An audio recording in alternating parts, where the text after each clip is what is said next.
Hello and welcome to another episode of One Fall WrestleCast Live. Been a couple of weeks, but as always, Tom and I are here to break down today's happenings in all of pro wrestling. Obviously, we missed Backlash. We're going to give a quick little run through of that. Not even a run through. R.I.P. Sabu. And maybe a little something happening in WWE catering. We got all this plus a lot more. Catch you on the other side.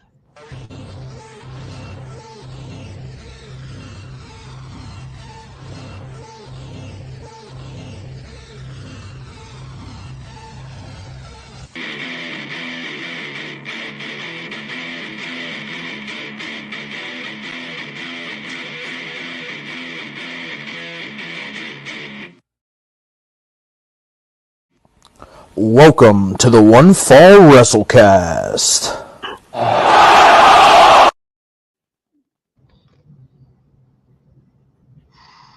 Ooh. Oh. Feels good to be home. Good to be back. Yeah, man. Feels good to be back. Light outside. How you doing, bud? Great. This is the first time we've done a show where it's light outside since last year. Yeah, wouldn't know. I'm in the dungeon. Yeah, So, just saying. It's light outside. It's all dark down here. But yeah, it's been a good week. Got to watch wrestling. Got to play some video games. Got all kind of good stuff.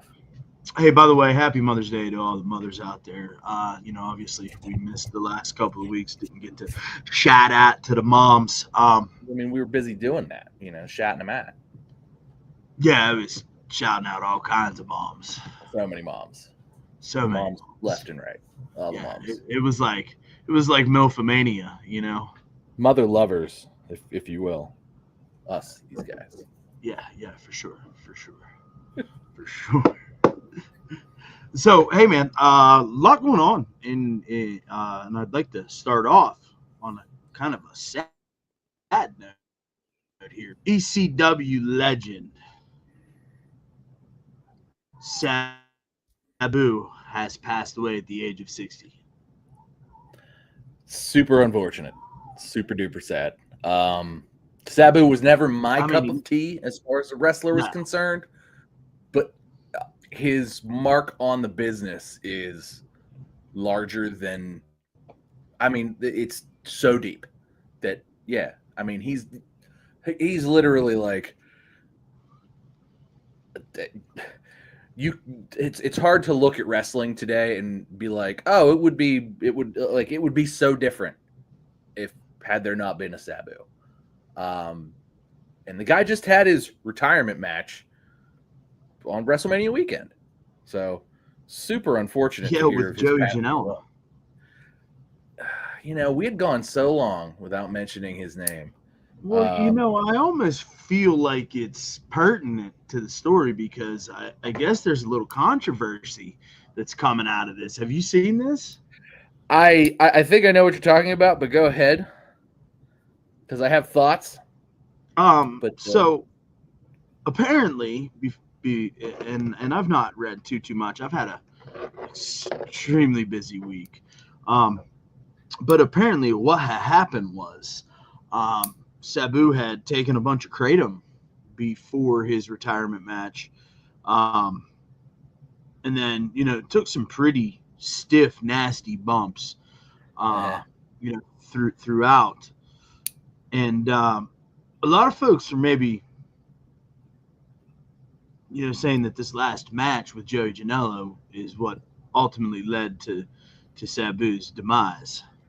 I did see that, and I do think that the internet maybe caught on to that, and I think maybe grabbed it and ran with it a little too hard.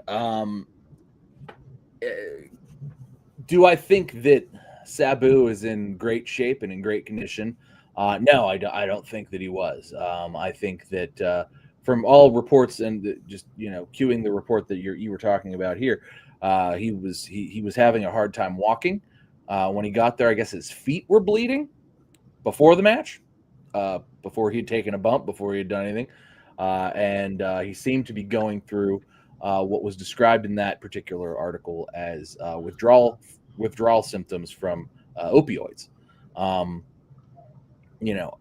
of which are sort of kind of things that wrestlers of that generation and of that age certainly had a lot of exposure to. So while I mean Sabu's life in and of itself was rather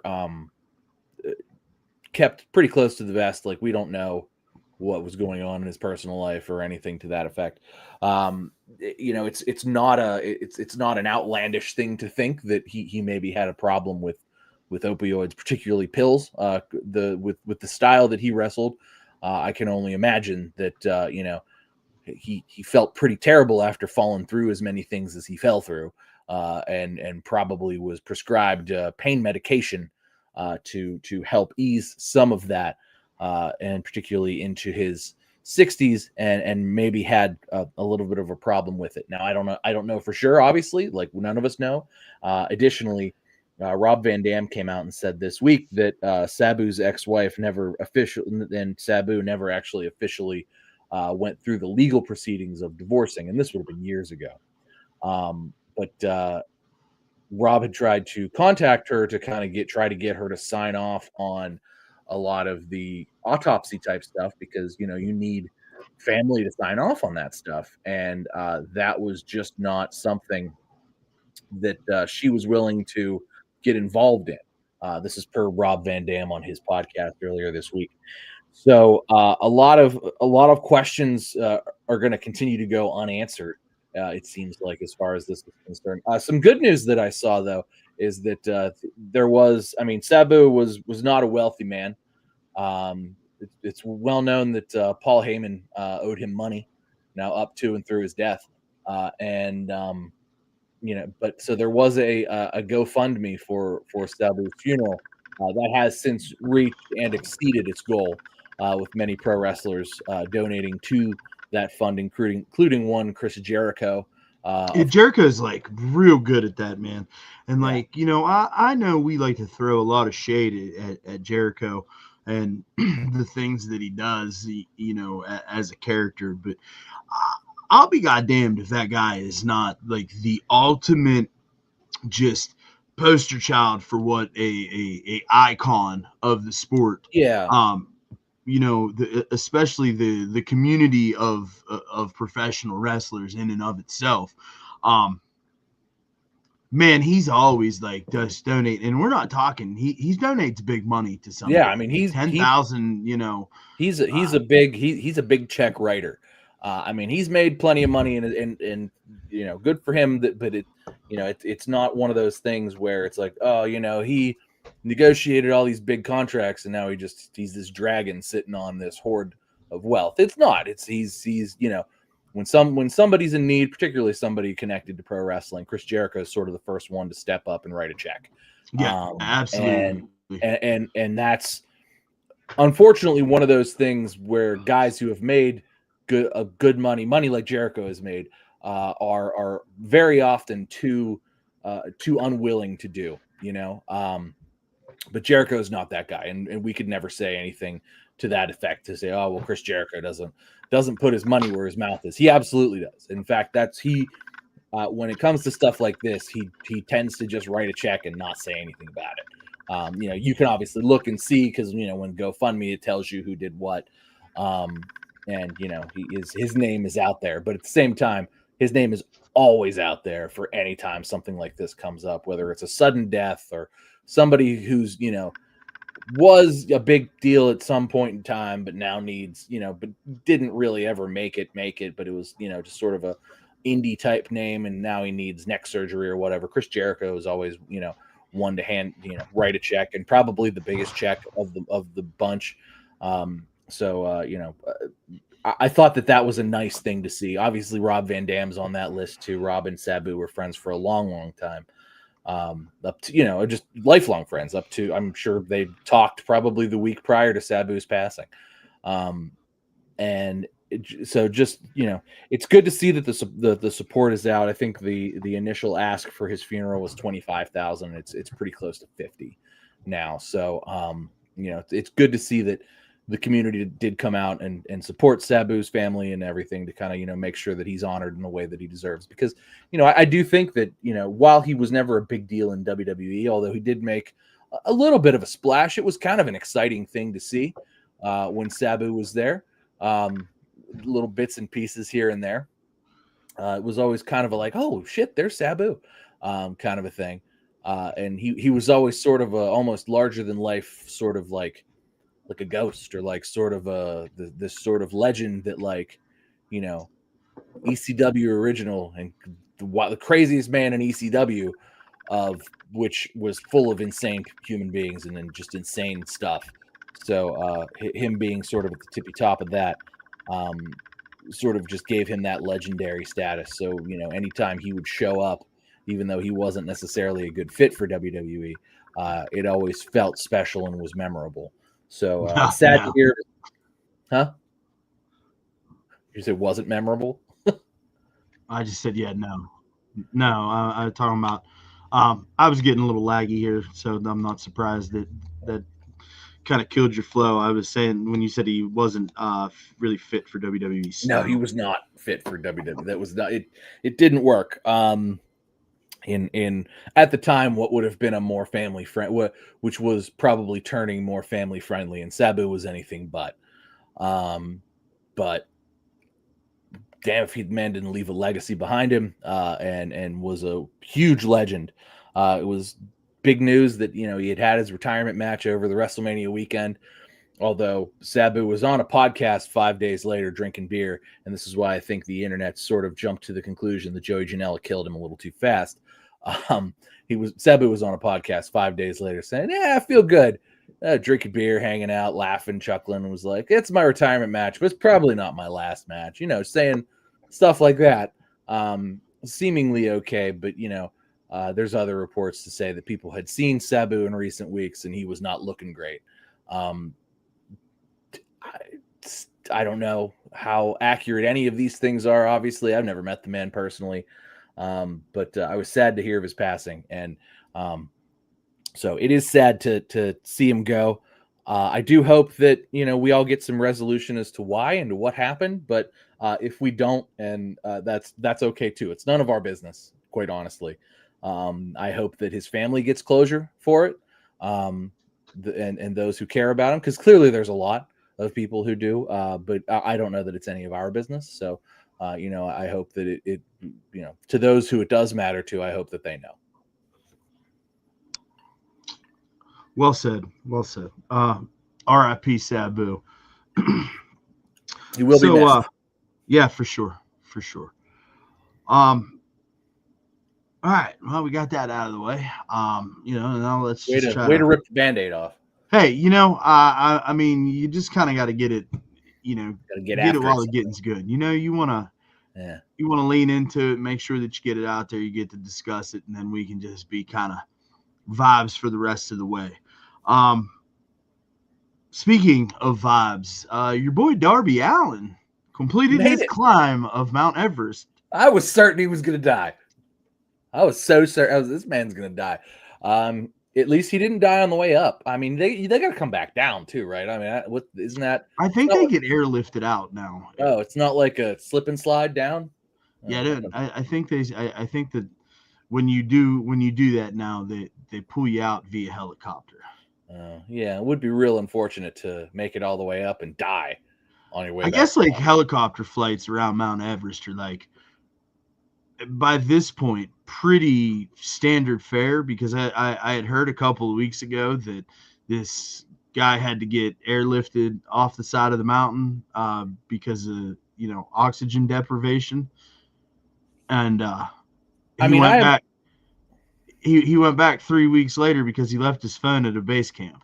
Well, I mean, I imagine they probably don't want to they probably aren't too keen on adding a lot more corpses to Everest at this point, because there's plenty of corpses on that on there right now, and all of the corpses on Everest were once very motivated people.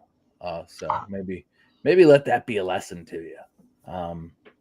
But I guess I'm glad that Darby's not dead. I was sure he was gonna, and I thought that this was a stupid idea. I still kind of think it is a stupid idea. But if once you get to the top, you get airlifted out, that's probably a lot better than like, hey, all right, it took 2 weeks to get here. Turn around, everybody. Like that's probably it's probably a good thing to just kind of sort of be able to just go, all right, we're here. So I imagine he'll be on Dynamite this week, which has been suffering without him. Wow, things I never thought Tom would say. As hard as Harley Cameron and Tony Storm have been working to keep that ship afloat, I don't know that I don't know that the Iron Giant in the bottom of the ship, Mr. Jon Moxley, is doing anything to help anybody keep. Bro, are they gonna do anything with this fucking AEW title? Like, it's not even. It's allegedly in a briefcase. We've not even seen it. The AEW, like some of the hardcore like AEW fan groups that I kind of lurk in, are getting real fucking impatient with the Jon Moxley title reign. I mean, rightfully so. This shit's garbage. Like this is. Okay, do you remember all those years ago when I was talking to my buddy who was also a wrestling fan? He's like, do you remember when Ambrose was working with Brock Lesnar, and Brock Lesnar straight up was like, I do not want, fuck this. I'm not dealing with him like that. I'm going to beat the fucking shit out of him, whether he likes it or not. And that's basically what Brock Lesnar said. He's like, I'm not working this. We're not doing some big goofy angle like he wants to do. I'm going to beat the shit out of him, whether he likes it or not. And that pissed that pissed Mox off, Dean Ambrose at the time, and at the time the fans were like, "Oh, well, why not? He makes everything work. He's such a deserving champion." Blah blah blah. We are now finding out exactly why Brock Lesnar did and said what he did, because Brock. Yeah, but I mean, to be in defense of that, that match with Brock Lesnar was actually pretty good television. It was good television, because I think that at the time, Ambrose did not have, Dean Ambrose, Jon Moxley did not have the clout to tell one Brock Lesnar to go fuck himself. So he did as he was told, which was the right thing to do. But it also is showing us that while Mox can be a top guy when he wants to be, and when he wants to do top guy shit, somebody needs to be driving the bus, and that somebody probably shouldn't be him, because it gets off track, and this has gone way off the rails at this point. So much. Put it on Cope. Even that would have been terrible. That was okay, honestly. So this little feud with Samoa Joe has been so many leagues better than the feud with Cope, because Joe makes everything work, even if it's bullshit. And Joe is making this better than Cope. Cope was terrible. The whole Christian coming out to eat the pin. Nope, you don't know Cope. I think I do, and I think it fucking sucks. But that's neither here nor there. This feud with Mox with Samoa Joe is better than that one. So I guess it's on an upswing, but it's still not very good. This is much less good than Joe's feud with Swerve. I think Swerve got done dirty by not getting to win the belt back off of Mox after having to drop it to Brian Danielson, Daniel Bryanson, immediately after winning it, and after a fantastic climb, and AEW was on the rise. They dropped it to Brian Danielson, who immediately dropped it to Mox, and we lost out on a good title reign for this bullshit. It's been nothing but bullshit. So, yes, I did watch this week because I'm like, all right, well, if Joe's going to be on, I'm going to watch and see what Joe's doing. And it's really still just Harley Cameron and Tony Storm carrying things. So maybe someday it'll get better. But today is not that day. And they're selling out they're having a hard time selling out them church basements still. So best of luck to them. Although some of those church basements are pretty cool. I'll be honest. Definitely pretty cool. They've definitely done a very good job finding some interesting and unique venues. I mean, church basements are fucking cool, man. They ain't them middle school gyms we're used to seeing. Got some crucifixes over in the corner there in a pile. I'm gonna pull up the basketball nets though. The Jesus crucifix, not like actual like crucified humans. Like that'd be weird, right? What am I gonna do with you? I don't know. Don't let me talk in a Catholic church. That's a mistake. All right. Okay. Hey, speaking of AEW, I'm glad you brought them up. I had seen a report this past week that Tony Khan told everybody that they need to chill the fuck out on the blades.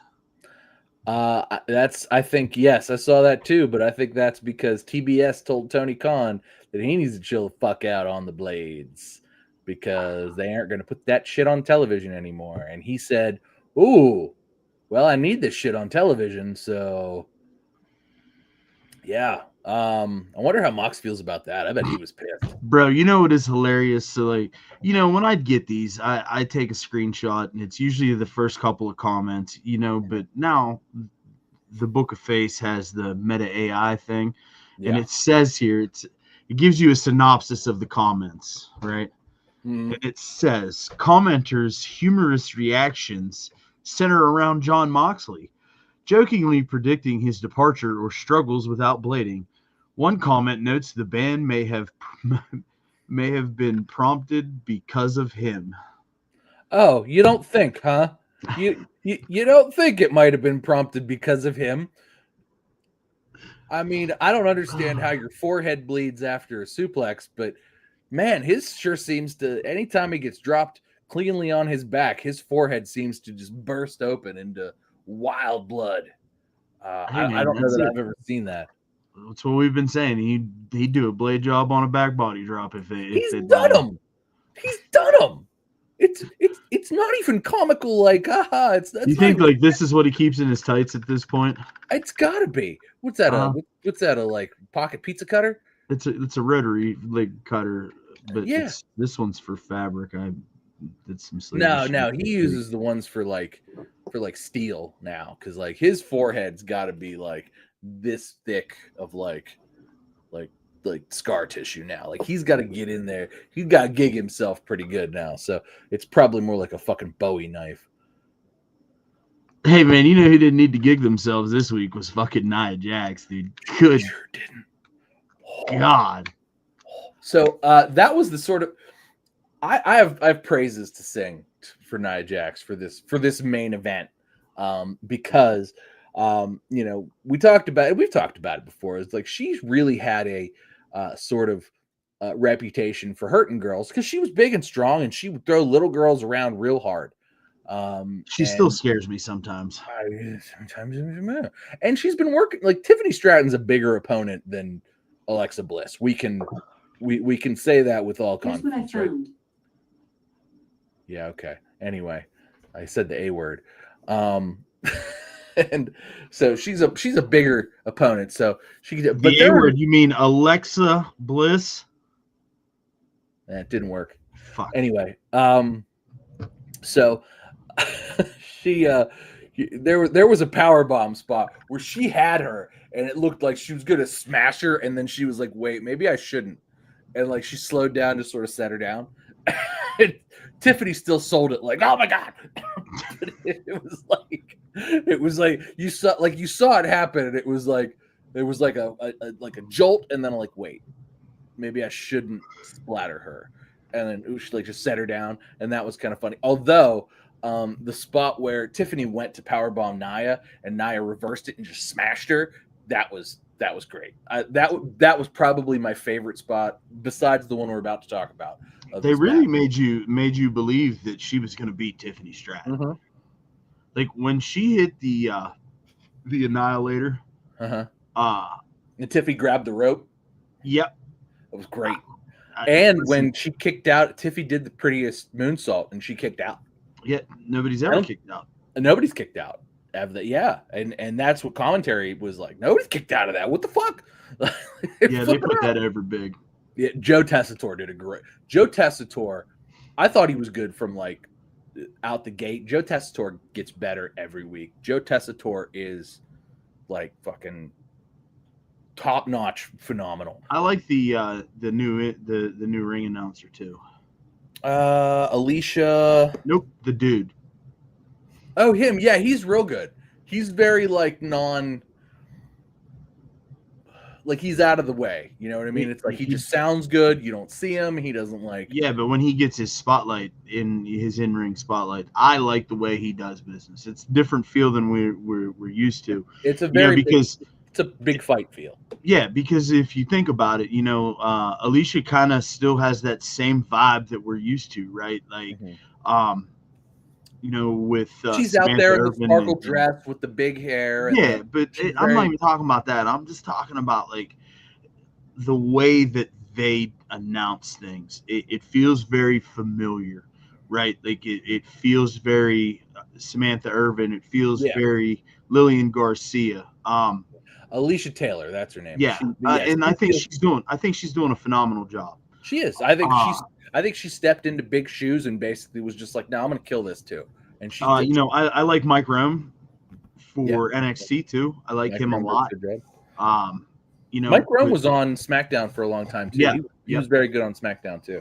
I like him on NXT. I like that NXT feels like a third brand. It feels like a big deal. Again. Yeah, it feels like it again for sure. Yeah, it being on UPN, I feel like it feels good, and it is good. It is good. I mean, SmackDown's for NXT's fucking great. Like it's almost like it's sad to me that it's like a lot of those characters don't make it to, like on the main roster. Like their character needs to be wildly changed before anything happens. It's not like a 1-to-1 thing. Because it's just like NXT is so like hokey is not the right word, but it's like it's so much more like over the top as far as the character work is concerned. I think that in order to make NXT more of a third brand, they need to do a better job with crossover from the main roster shows. Yeah. Whether that be low-hanging fruit, like they do a good job with it, but they could do a better job, And it's like, remember when AJ Styles went down? Yeah. To take on Grayson Waller, and they put on a fucking 5-star banger. Sure did. And then recently Carmelo Hayes was just there again, I believe. Mm-hmm. I like when they do that stuff, but Carmelo going back is not AJ Styles going. No, we need to have more of that. More AJ, maybe even like a Shinsuke going back would be good. Speaking of, Shinsuke's back, huh? You're in the Money in the Bank qualifier against Aleister Black.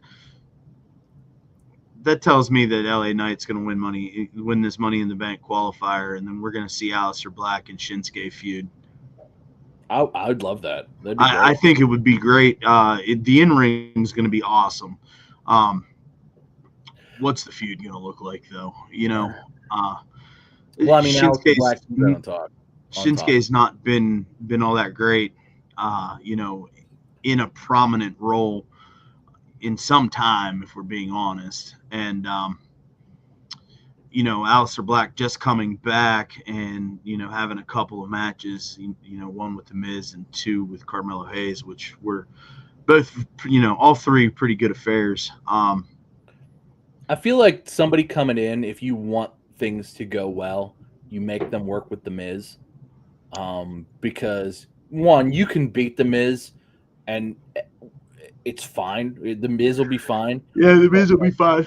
and everything feels good because it's like, oh shit, like here he is with the Miz, and everybody looks good. Like, I mean, even if you think back to like anybody that's come in and immediately worked with the Miz, like the Miz is one of the like you talk about guys who like work with guys and those guys all look worse after having worked with those guys. The Miz is the exact opposite. The Miz, anybody who worked with the Miz, after working with the Miz, you were immediately better than you were before you worked with the Miz. Because the Miz just is that good. Because the Miz is awesome. Awesome, yeah. So I like that they brought him in, put him with the Miz. I think that's the right call to sort of reintroduce him. The Miz takes the black mass like he's fucking dead every time. It's great every time. And you know, the last 2 times he was out there, he didn't even have to take any other bumps other than go and fall back. But it looked great every time. So you know, I think that's pretty good. I would like to see a feud with Shinsuke. Hopefully that lights, you know, fire under the both of them. And I think maybe that's I hate to say that's like, you know, maybe that's the test to kind of see. But yeah, if it's Shinsuke and Aleister Black, and it's like, all right, you guys, like, make this be important after this together. Be important. I feel like that elevates. It's like, here's a feud, here's time. Make it work. Yeah. Fucking go. Yeah. We'll give you the creative. A lot of people being real critical of WWE with their Unreal documentary coming out on Netflix here this summer, saying that they're pulling back the curtain too far. What's your thoughts on that? I am not. So without having seen it, I think that's kind of where it is.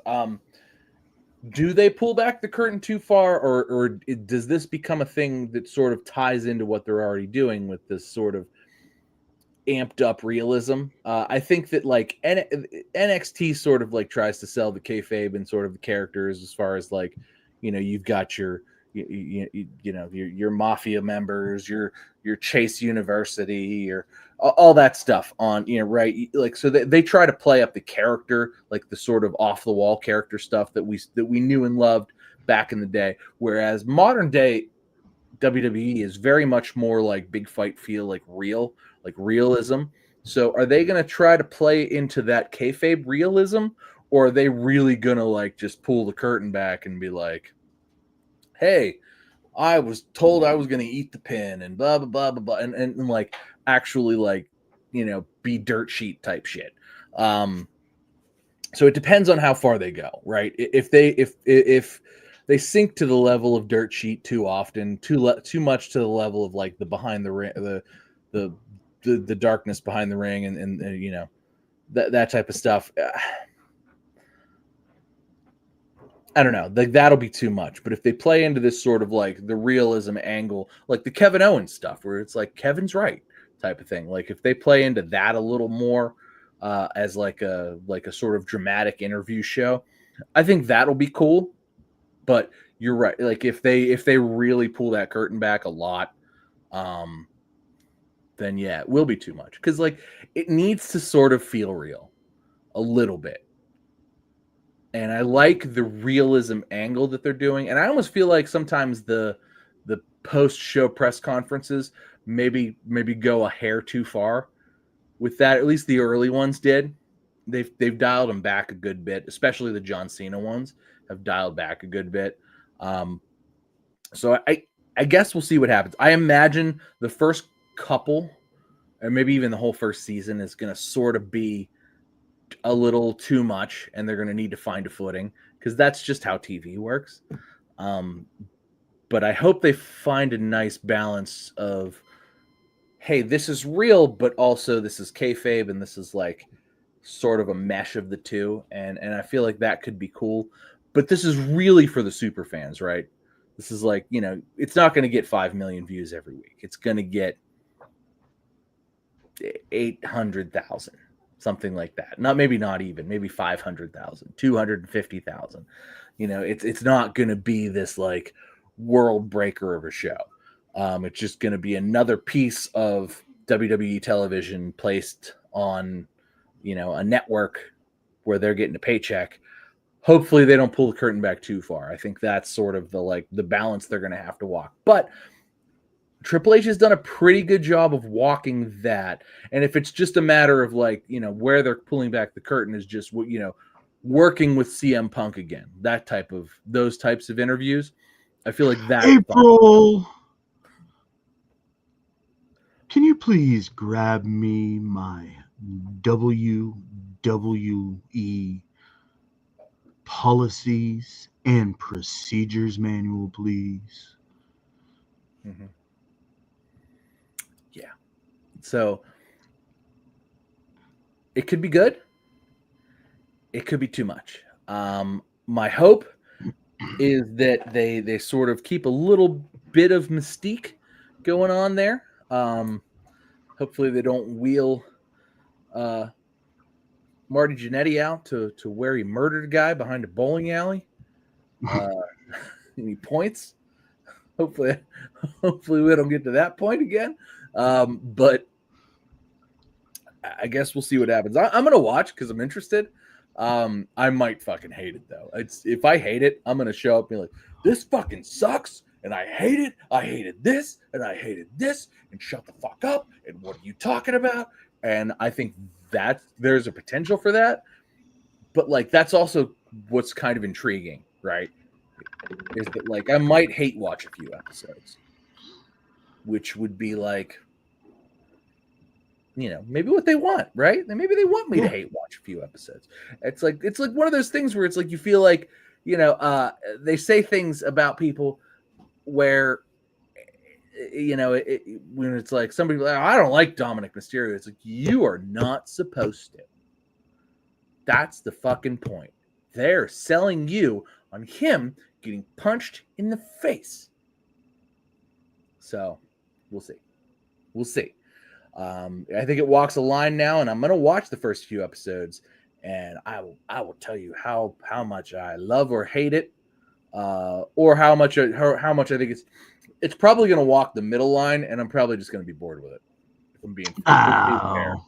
Nah, like the Vince McMahon documentary. Think about that.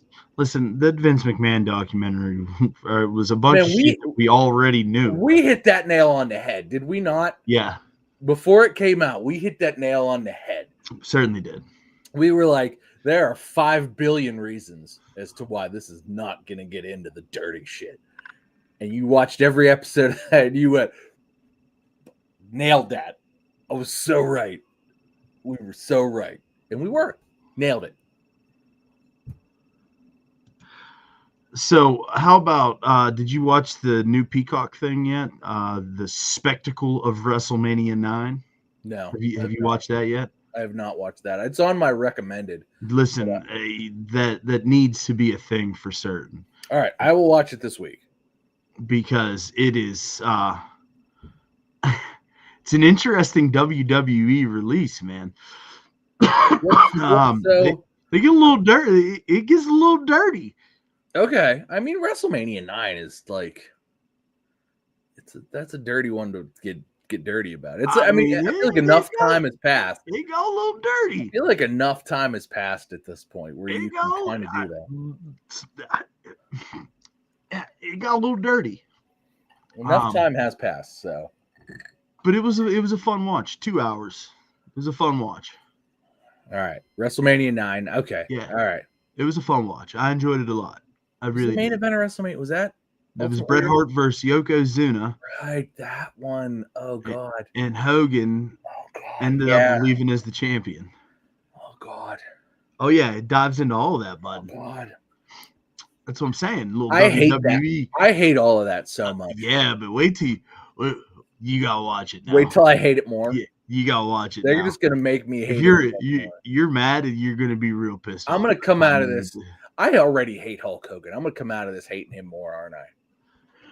I'm gonna hate everybody involved. Well, but here's the thing, right? They interview the most bitter human being in the entire world, Bret Hart. Yeah, and they interview Hulk Hogan. Does he talk about Bill Goldberg? No, he doesn't talk about Bill Goldberg, but he definitely doesn't have much love in his heart for Hulk Hogan. No, I know he doesn't.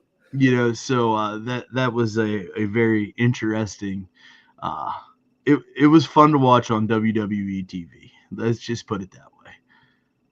I mean, I just appreciate that they let Bret Hart give his honest opinion about Hulk Hogan on WWE. Yeah, because like if Bret Hart would have been like, Hulk was an okay guy, I'd be like, no, this was a lie. He was reading that. Eric Bischoff said on his podcast this week that he doesn't want Hulk to pop up on WWE television anymore because of their real professional wrestling organization that they're starting. It's going to be the biggest professional wrestling organization of all time ever. Real professional wrestling. Real. It's going to be so real. Despite Real American Beer being a sponsor of WWE. They're really listen. I haven't listened to Eric in quite a few weeks, right? Because I just don't have that time anymore. And the way that he was talking about this business venture, okay, this real professional wrestling thing, it's almost at this point that Conrad looked real fucking annoyed. And every time Eric would say something, Conrad would be like, yep, for sure, yeah. And it was just real dismissive chatter. So yeah. I mean, this is going to be the biggest sack of horse shit, right? Like, there's no way that they found talent that, like, is any good, that isn't already signed to a promotion that's infinitely more established. They're legitimately doing legit shoot wrestling. Is that really what they're doing? Yes, they're doing shoot wrestling. Well, that's not gonna last. Legitimate, real pro wrestling. That's not gonna last two goddamn episodes.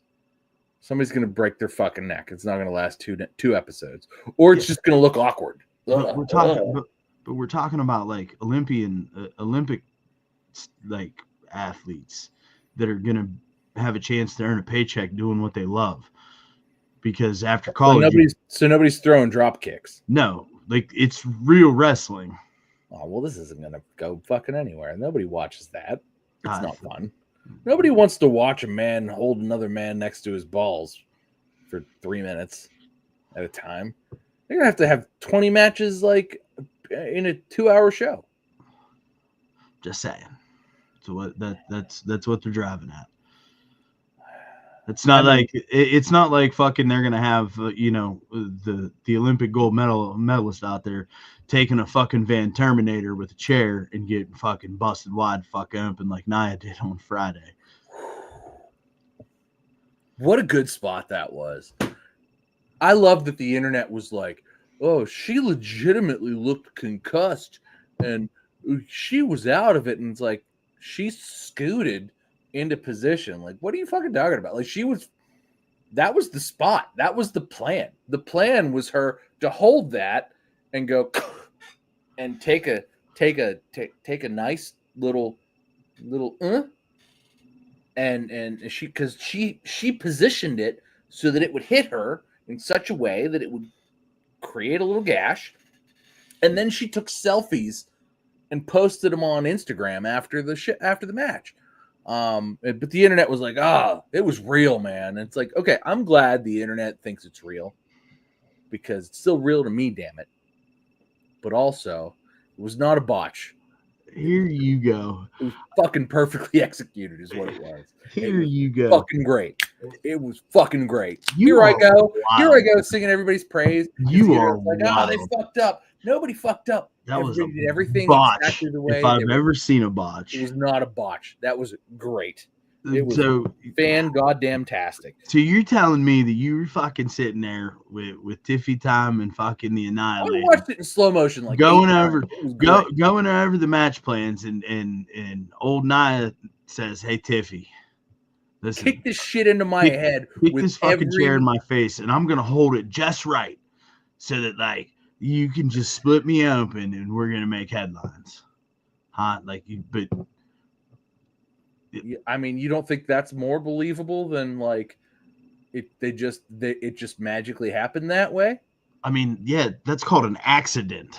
It's called maybe okay. Well, regardless of whether it was a happy accident or it was set up to be fucking perfect, it was perfect. You're such a fucking mark, bro. I love, buddy. This is like what I cannot believe that you are defending a botched chair shot. No, I cannot believe that you are defending. If this happened in AEW, you would be shitting all over. Okay. Also, if it happens in AEW, nobody's word vomiting your hatred for this. Nobody is selfieing the eye wound in AEW. Nobody is like, this is, there is no way this is not a kayfabe chair shot. Bro, you are wild. No, you're wild for believing that that this was a fuck up. They did this on purpose. Wow. Nia took selfies with it and WWE shared it. That you're wild for not believing this was not listen, it happened. Of course WWE shared it. She leaned into it. What? Okay. Hey, you know what? When shit goes south, then fucking lean into it. This is you're telling me the pitchers intend to hit my daughter? When Sammy Guevara threw that steel chair at Matt Hardy's fucking face, and Matt Hardy fucking went dumb for 2 minutes, and then fucking magically reappeared in the multiverse, broken, because the chair fucking the chair to the face just set him into present day timeline for the first time since he entered the broken universe. See, that would have been way better if that's actually how it went down, but that's not how it went down. But we're talking about the same thing, though. No, we're not. We're not. This is exactly the same thing. Matt Hardy and you shat all over that. Matt Hardy spent 2 days in the hospital. You shat all over that. Matt Hardy spent some time in the hospital. And now, because this happened in WWE, you're defending. This is wild. You didn't. Matt Hardy also didn't scoot into position. Yeah, so that he could take Sammy Guevara's moonsault. Oh my God! I never in a million fucking years. Friend of the show, Pat Martin. It's the same thing. He agrees with you on everything, bro. He agrees with you about everything. This is the first time. This is new. This is wild. I cannot believe the audacity. How many times? So somebody clipped this in slow motion and threw it on Twitter. So maybe I'm wrong, because I've somebody clipped this in slow motion on Twitter and said, "Look at this fucking botch." Absolutely, and I watched it like 4 times, and I'm like, "Oh my God, look!" But you can see she tweaks her wrist just 1/3 of a centimeter to the left, so that the hinge on the chair would just smack her perfect. And so also it hit her. What a great thought out piece of business this was. Piece of business. Tremendous piece of business. Unbelievable. Tremendous business. I'm giving Nia Jax her fucking flowers here. Listen, right? I will give Nia Jax her flowers. I've been giving Nia Jax her flowers, but I am not in any fucking floral shop going to protect this. Okay, this was a fucking botch. Oh, well, I don't see that WWE capitalized and is going to make money on. Let's not pretend like WWE didn't capitalize. This is her Becky Lynch moment, bro. Yeah, that's exactly what it is. That was a botch. You didn't defend that. No, but fucking Nia fucking out there doesn't even deserve to be in the fucking ring. So you're telling me that Nia didn't mean to Becky Lynch's fucking face? So Nia wasn't supposed to punch Becky right in the nose, but Tiffy was supposed to kick that chair into her face. Right, but it's Nia's job to keep the chair from kicking her in the fucking face. Okay, but that didn't happen, and whatever. Watch. Oh, well, sometimes maybe you just like, you know what? Fuck it. This chair is my dinner tonight. Okay. Delicious. Nom nom. Okay, I am not. I am not. I am not. How many people did Rob Van Dam kick the chair into? And we went, ah! No. Okay. All right. Agree to disagree. Unbelievable. Agree to disagree. I love every not. When I saw this happen, I immediately went, oh! and jumped out of my chair. Yeah, I did too. And I thought I had a heart attack because I thought Niall was dead. Okay. But she was fine because she went yes, and scooted into position so that she could get the fucking maybe it was an involuntary spasm. Great. So she was that's what it was. It was a spasm that magically flopped her right into moonsault position. Okay. All right. And then she stopped and went. Okay, well, it was an involuntary spasm, just as much as it was a purposeful, pre-planned fucking hard way fucking chair shot. All right. She probably okay. You're right. You see how ridiculous you sound now? You're right. She probably did not intend to need to get stitches. Unbelievable. But I cannot. But the fact that there is no but. That's a happy accident. Is all it is.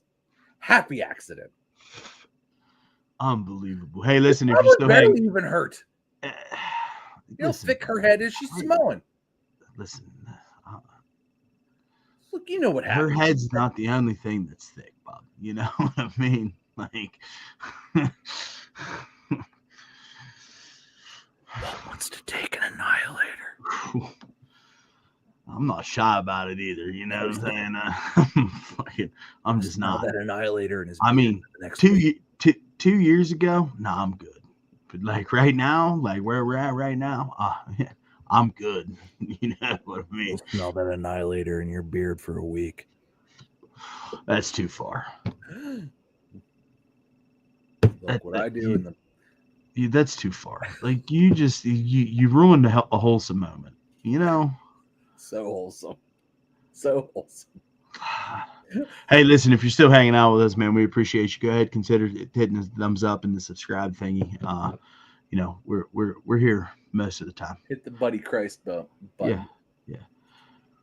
Because I'm not allowed in Catholic churches anymore, apparently. Hey, Tom. Like Walt. Hey, Tom. Let me tell you about Uncle Dave. Did we talk about the releases? We did talk. We had a whole episode. We did. All right. Yeah. Let's talk about Uncle Dave. Uncle Dave's having a time. Uncle Dave believes Will Ospreay needs to look the part of a superstar more on AEW television. Something WWE does better with its top stars. He says, when you're on television, you should look like someone important. Uncle Dave says, obviously, Will Ospreay is super over and all that, but I think one of the things that kind of differentiates WWE and AEW, and it's not a good one for AEW, is when stars come out on WWE, they look like stars. They dress like stars. They look like unique people. Now, Eric Bischoff's been saying this about AEW guys for the history of AEW. Yeah, 5 years. Like, that's one of the things he talks about every single time. You know, Joe the janitor, I believe, is what he calls these guys whenever they come out in their cutoff T-shirt. And I mean, Wheeler Yuta is the pinnacle, and Daniel Garcia, who they told us were this is a modern day Rock in Austin, like that. But that was the pinnacle. That was like the poster child for this shit, right? Because it was like, these guys are supposed to be big deals. Wheeler Yuta cuts his own hair and then just stopped cutting his hair entirely. Daniel Garcia is the most boring looking man in any room Daniel Garcia has ever been in. Like, fucking you and I look more gimmicked than Daniel Garcia does. It's fucking terrible. And it's a consistent fucking terrible. Like, I don't know that do they not have like wardrobe for him to say this about Will Ospreay in a one-time thing where Will Ospreay sort of came out in a jacket and some like sweatpants or whatever is interesting, because Will Ospreay, I feel like, is always one of those guys that comes out with like the big furs and the like the aerial the thing with the Assassin's Creed thing on it, the like But I think I think let me finish this, because that wasn't the whole thing before we dig in. He goes, Hangman, it's fine because he's a cowboy. That's the gimmick. But Ospreay's a superstar, and I just felt like he needs to look the part of a superstar when he's not doing superstar moves and superstar promos for that matter. His promo was awesome. So he's talking about in a promo sense. Yeah. Whenever he does come out in sweatpants most of the time, or like a cutoff. And English fashion is a little bit different than at least like. But wrestling fashion is like next level shit, right? Like you have to, like, unless you're Stone Cold Steve Austin, which he's not, you have to show up looking the part.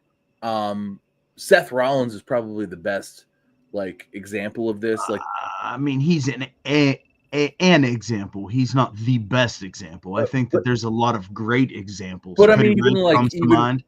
Who does? Cody Rhodes comes to mind. Cody, fantastic in the suits, yep, and all that. Like, you need to have a in-ring gimmick, and if you're a top guy, and this is, I agree with Dave wholeheartedly on it. If you're a top guy, you need an in-ring gimmick, and you need a non-in-ring gimmick. Like, you need to look two separate ways. The Rock was great at this too. He had an in-ring gimmick, and then he had the $1,000 shirt gimmicks, and you need two distinct things going on. You can't just like, this is what I wore on the plane.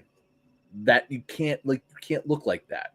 You got to show up in ring in your fucking aerial assassin gear with the fur and the shit, and that's your in-ring gear. And then when you go cut a promo, you need fucking devil horns or a mask or something, anything, something to make you look like a goddamn superhero. Because like the core of what pro wrestling is, and it's all named after these guys. Think about the Road Warriors. When the Road Warriors were in the ring, they just had the tights on and shit. When they were cutting a promo, they had fucking spikes on their shoulders. They look like goddamn superheroes. Like, think about the Nasty Boys and the leather with the shit and the fucking. Like, all of this is like very catered to, like, you can't just come out and look like a regular guy and do superhuman shit. You can't. You have to look like a fucking superhero all the time when you're on television. I don't give a shit what you look like on the plane. Show up to the ring looking like a goddamn superhero. And if there's nobody in the back in AEW who is doing, especially if you're Will Ospreay, right? Like, Will Ospreay is a special guy. We bought tickets to see Will Ospreay versus Ricochet because we knew that was coming. We spent the extra money to sit closer because we knew that was going to be some shit to fucking see. And it was. But I'll be goddamned if it was real noticeable. There were a lot of empty seats behind us. Yes. And that's how you get butts in those seats. Absolutely. Absolutely. I think this is a good take from Uncle Dave. I do too. And I think that I'm glad to see it. And I mean, he could see the empty arenas too. He can see the empty church basements just like we can see them.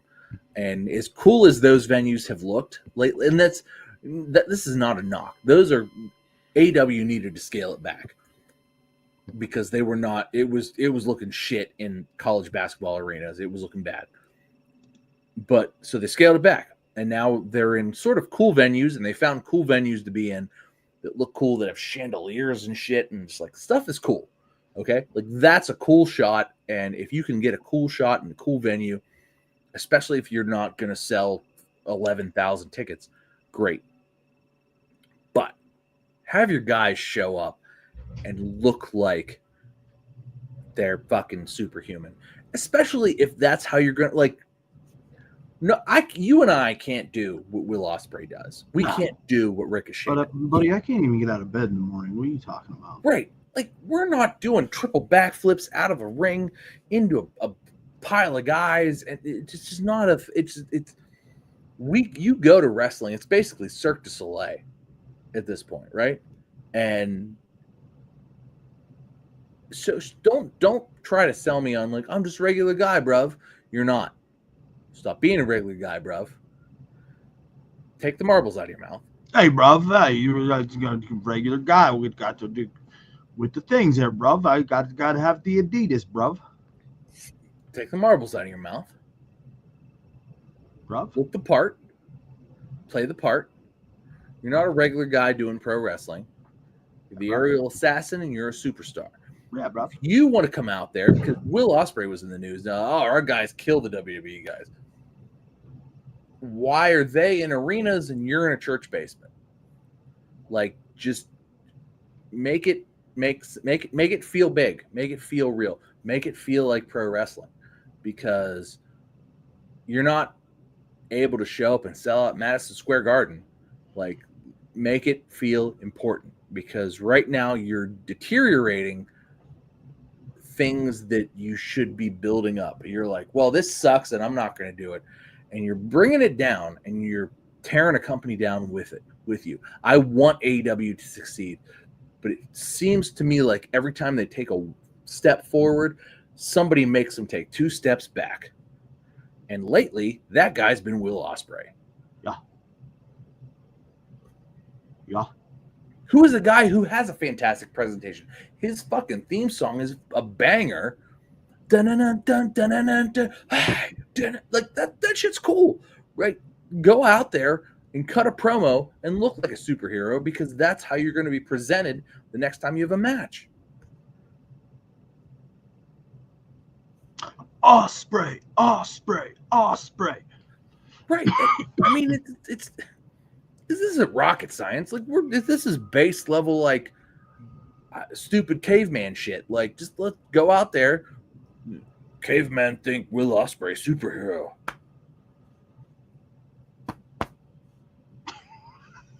Fucking go. Like, do it. Like, just fucking do it, man. It's what everybody wants to happen. Just fucking do it.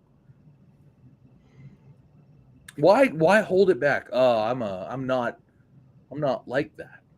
Fucking do it then. Just do it. Why not? Hey, bruv. Calm down, bruv. I don't know what he said. What's he say? Bruv. That's a big thing that, like, Drew McIntyre. Grinding on the boss's dog, bruv. That's a big thing that Drew McIntyre actually has been very vocal about, and saying that, like, you know, if you're from Europe and you have a really thick Europe accent that's very, like, local, and being, like, in the very Pittsburgh area, like, we're the same. Like, I could get very Yinzer if I really wanted to, right? I could get very, like, West Virginia if I really wanted to, and, like, I would understand me and you would understand me, but, like, that's not how I talk in a day-to-day life, because, like, people wouldn't understand me. And it's like, you sort of have to learn to sort of suppress your accent in a way that's like, okay, if I want to get all Yinzer about it, you know, go all Pat McAfee about it, like, it's, you can get sort of out there with it, right? Oh, bro, I don't know that I've ever heard your full Yinzer accent. My full Yinzer? Okay, like, the full Yinzer is like, oh, it's adorable. It's cute, right? It's real cute. But at the same time, it's like, that's not how you should speak to people who you want to understand you. Bruv. Exactly. That, bruv, isn't the way you should speak when you want people to understand what you're saying. Oh, you're a fucking hater. Just like if you're Drew McIntyre. You didn't want to get too deep down in there, lassie, and have a big, deep Disney Scottish personality. Wee! And use big Scottish slang, ladies and gentlemen. You don't want to do that, right? What was that? You want to enunciate the words in a way that makes sense to everybody else. But, you know, what the fuck do I know? I'm just some fucking Yinzer from the Pittsburgh area. So what just a dumb chooch, huh? Hey, just some fucking chooch, eh? Fucking get out of here. Hey, word on the street is Vinnie Mac has refused to speak to Triple H or Stephanie for getting him kicked out of WWE. That's via Jonathan Coachman. All right, fuck the coach. First of all, his new podcast with fucking first of all, Vince number Russo. one and number two, fuck Jonathan Coachman. Jonathan Coachman should go fuck himself. Jonathan Coachman's looking for a payday to dig up dirt that doesn't fucking exist. He's cling, digging up. Who talks to Coach? Do you think anybody talks? Does Vince McMahon is Coach calling Vince McMahon on a day-to-day basis, having one-on-one conversations about girls that Vince isn't like wasn't sending girls to Coach, was he? Is that, are we not? Is that we don't think that's true, right? Like nobody thinks that like Jonathan Coachman was like in that text ring with like fucking Johnny Ace, like, hey man, I'm gonna poop on this girl's head while she sucks you off. Like we don't think that Coach was like part of that whole poop on the head ring, do we? Because like that's the only way any of this makes sense. Unmute yourself, Walt. So I didn't say anything. But like we don't think that like Coach is like part of the, dude. No, in the ring, right? You're fucking wrong. Coach is fucking. He's juiced in, bro. Oh, so Coach saw the Coach. Yeah. Coach was there for the head pooping. He was in the cuck chair. He was probably he probably was. He was in the cuck chair the whole time. I mean, that's what he makes you believe, that he was in the cuck chair. You know, with some of the bullshit that he fucking spews. And the fact that he's on a fucking show with Vince Russo makes him lose all credibility. No credibility. In my eyes. Yeah, no credibility whatsoever. You know, he could be telling the absolute truth about everything. And so could Vince Russo. We don't know. But no, we do.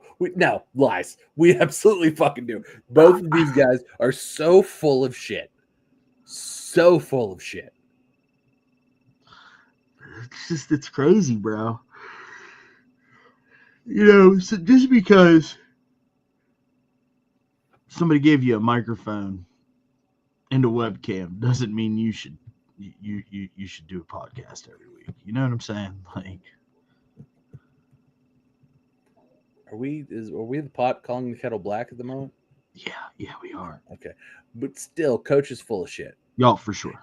Because like we don't claim to be insiders. No. He fucking is like, oh, let me tell you some inside information. It's like, buddy, your inside information is about as good as my best guess.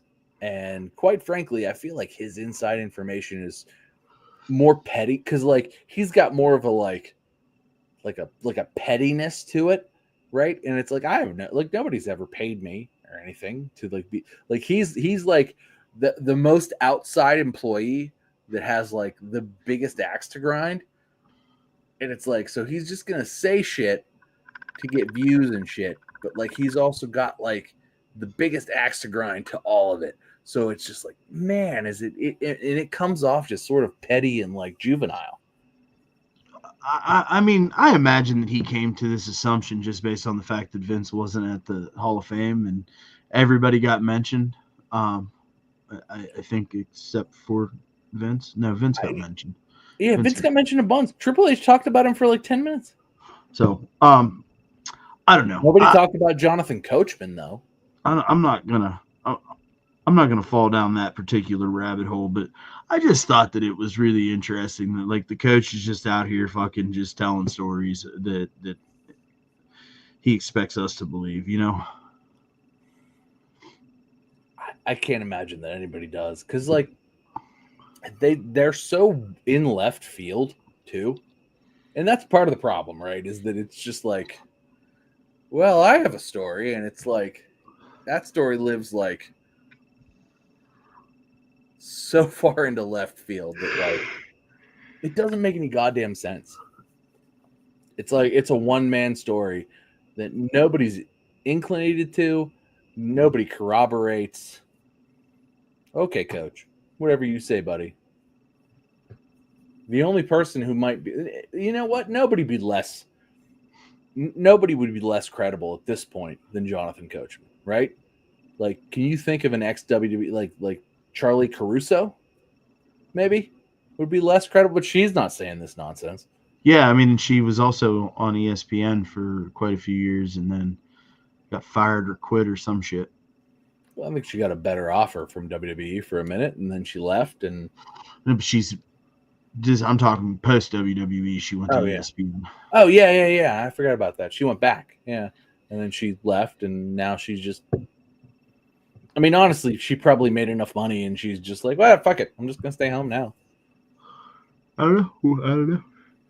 I don't know what she's doing. I hope she's doing well, because you know what she's not doing? Stirring up drama. Fake drama. Chuck. Good for Chuck. You want to talk about some drama? Let's talk about. Did you hear about the drama that happened in backstage catering? No, and I've been waiting with bated breath to hear this. I just posted a screenshot of a email from WWE Talent Relations with the subject headline, "Catering Policy Update." Okay, I do know what you're talking about, but go on. And he put a big old bubble on it, and it just says WTF ...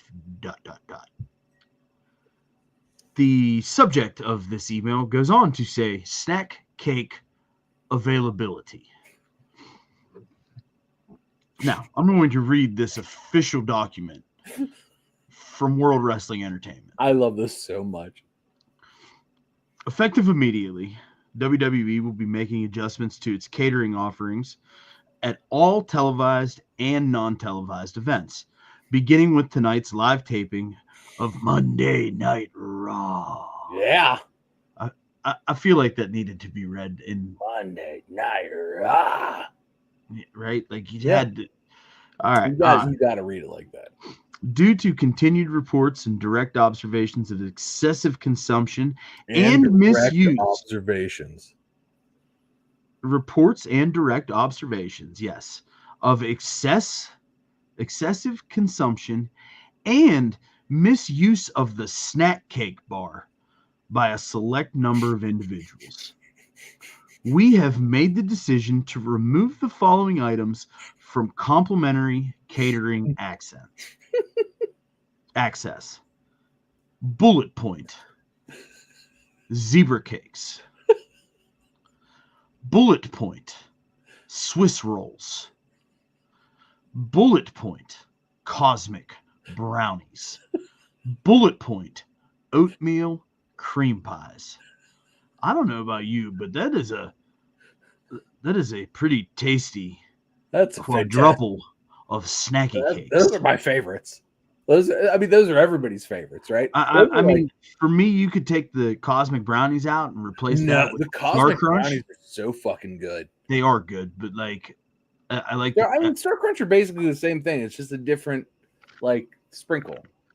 Yeah, no, Star Crunch is. I just got it. It's a Rice Krispie treat from the other room. It's a Rice Krispie treat. All right, you're right. Okay. Dipped in chocolate but instead of marshmallow, it's caramel. I mean, it's impressive. Okay. Goated. Right. But the oatmeal cream pie is the goated snacky cake. Oatmeal cream pie is so good. Like goated snacky cake. Really? I used to think it was fudge rounds. But it's definitely the fucking oatmeal cream pie. Oatmeal cream pie was the star of my lunch for 18 years? No. Now, let's not lose sight. Let's not lose sight of the fact that this is an official WWE document, internal document. This is a memo that was sent to talent because this is from Talent Relations. This was written about Otis. Otis is a prime offender here. This is real communication. Otis is a prime offender here. You would think, but while these items will no longer be free of charge, they will still be available for purchase at the designated catering station. Okay, thank you. So what we're saying is Otis was putting WWE in the red. Oh, I'm not done yet. Putting WWE in the red on the snack cake. I am not done reading this official document from WWE. Putting them in the red. About snacky cakes. Okay? Putting them in the red. Oh, yeah. Here's where things get a little sticky. $1 per item for male talent and staff. Oh, wow. $1.50 per item for female talent and staff.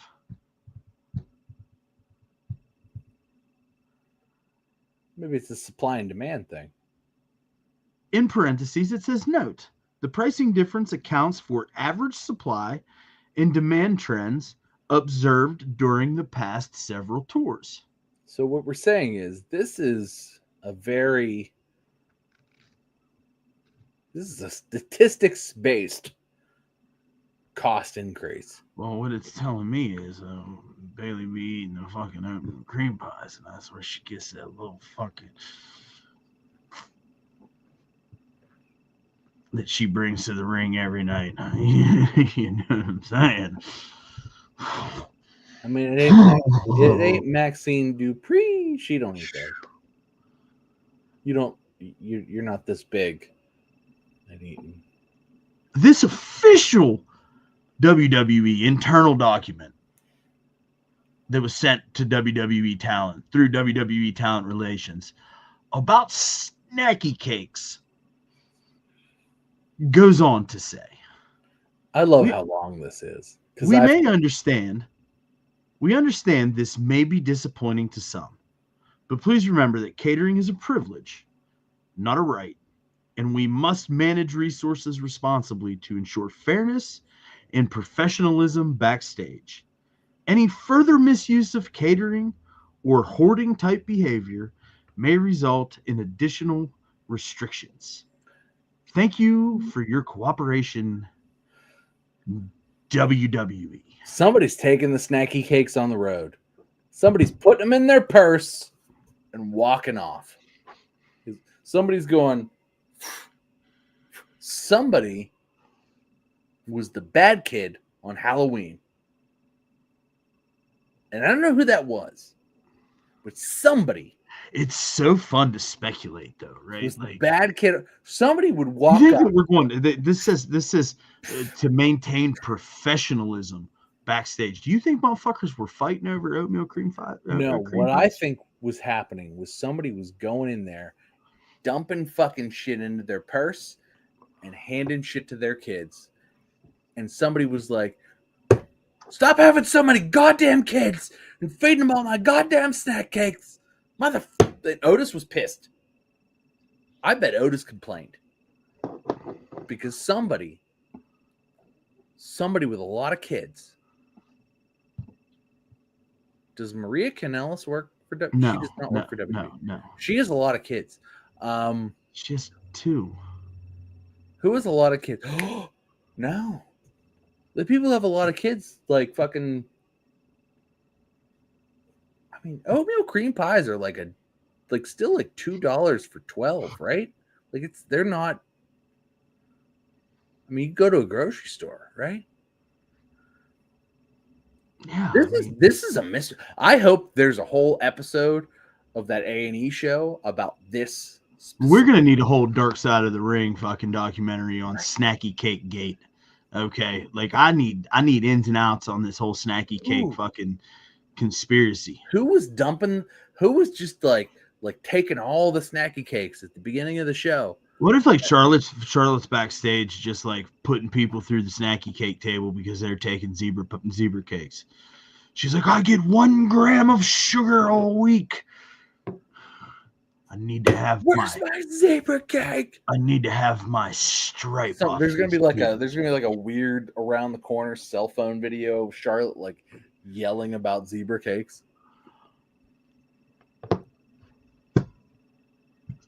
Apparently, speaking of Charlotte, she does not remember being nice to Alexa Bliss, allegedly.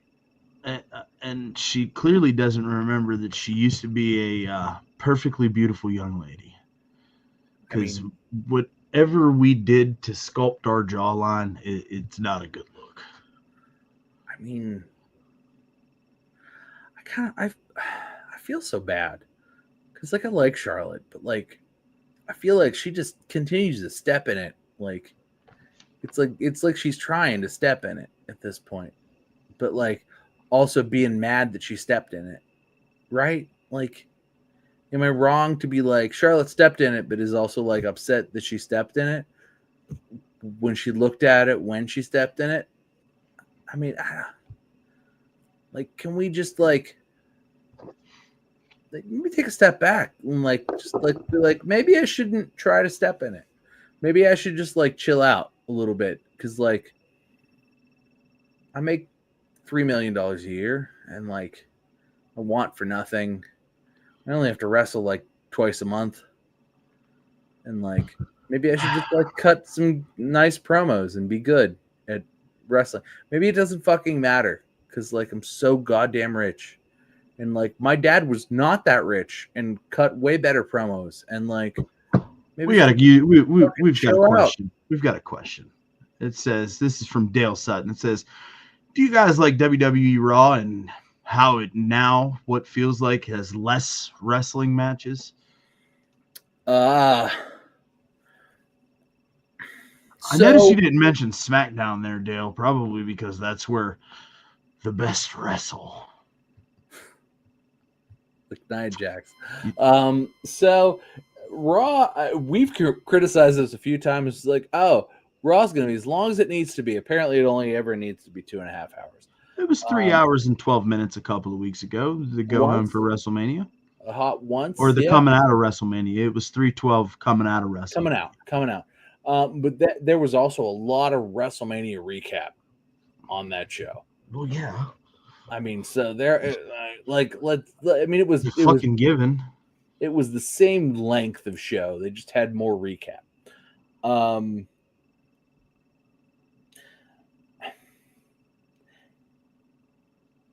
Like it's not. Am I mad about it? No, not really. It's sort of the same as it's always been. There's always a lot of like build, and it's like we got to talk about it. We got to explain why, and like that's sort of where modern WWE is. That's where modern UFC is too. So it's like it's a very like they're trying to mirror that in a way that is like not my favorite, but it is what it is. Do I wish the matches were longer and there was better matches? They got more time, yes. But now PLEs are basically just matches.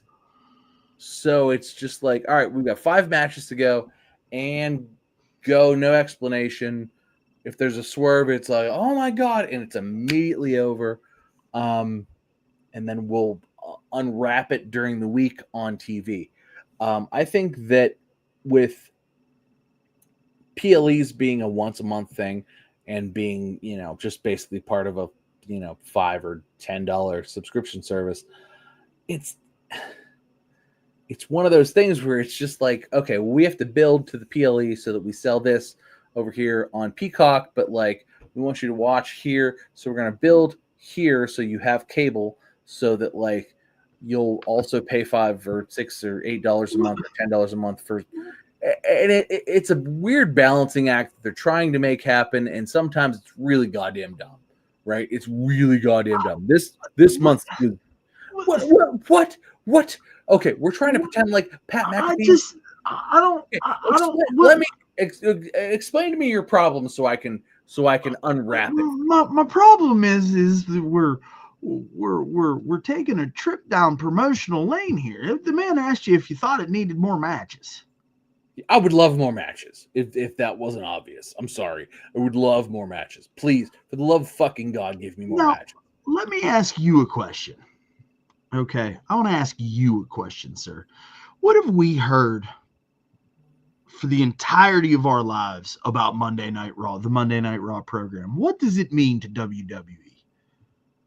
Everything. Welcome to Monday Night Raw. Flagship program. Flagship, yeah, it means everything. Okay, so you're telling me that the flagship program signs a $5 billion fucking deal with Netflix, and people are surprised that we're going to lean into the sports entertainment part of pro wrestling on Netflix?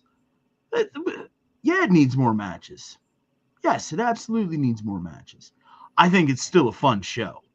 I'm a sucker for a good backstage promo. I'm a sucker for a good in-ring promo.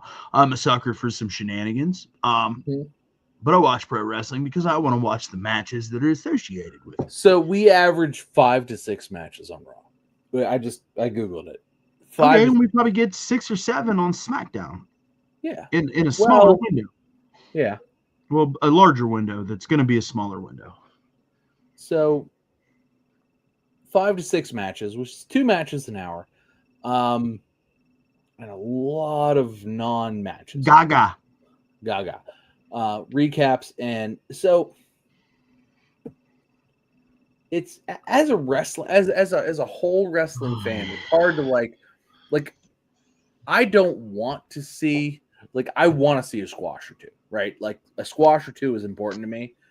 Yeah, but then you're just going to complain about it anyways. Not me. Probably not. Some people will, but not me. I don't like when matches that shouldn't go too long go too long. McAfee at the most recent PLE, McAfee versus Gunther went too long. And I feel like this is a good way for me to segment into talking to this. McAfee versus Gunther went too long. And that third comeback should have never happened. The big one where he came out of the fucking sleeper hold. They made fucking Gunther look weak. They did, and I feel like there was, and maybe I'm wrong, I feel like maybe somebody was supposed to show up, but canceled, but they were already too far into it, and they just needed to fill the time.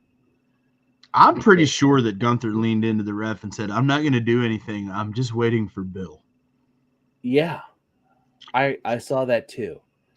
And I feel like Bill was supposed to be there. For those of you who don't know, Bill Goldberg was allegedly supposed to be part of all of this feud. And we don't know what happened because we've heard nothing otherwise. There's been no, it was a very inkling, it was a trickling. But obviously Bill Goldberg did not get involved at Backlash. So to me, it feels like this was built up for Bill Goldberg to show up and shock everybody. Bill Goldberg went fishing, which is a thing that Bill Goldberg does, and did not show up. And This just had to fill a time slot in a PLE, and they just did the best they could. And it sure felt like something was supposed to happen that didn't. And maybe I'm wrong. Maybe this was the plan the whole time. Or maybe McAfee was going to go away, but then that fell through, and maybe Pat was just going to stay then. And that's what happened instead, because they were too far into this. And they were like, well, we'll just drag this out, and Gunther will still kill Pat, but Pat's going to come back, and Gunther will shake his hand, and that'll be that.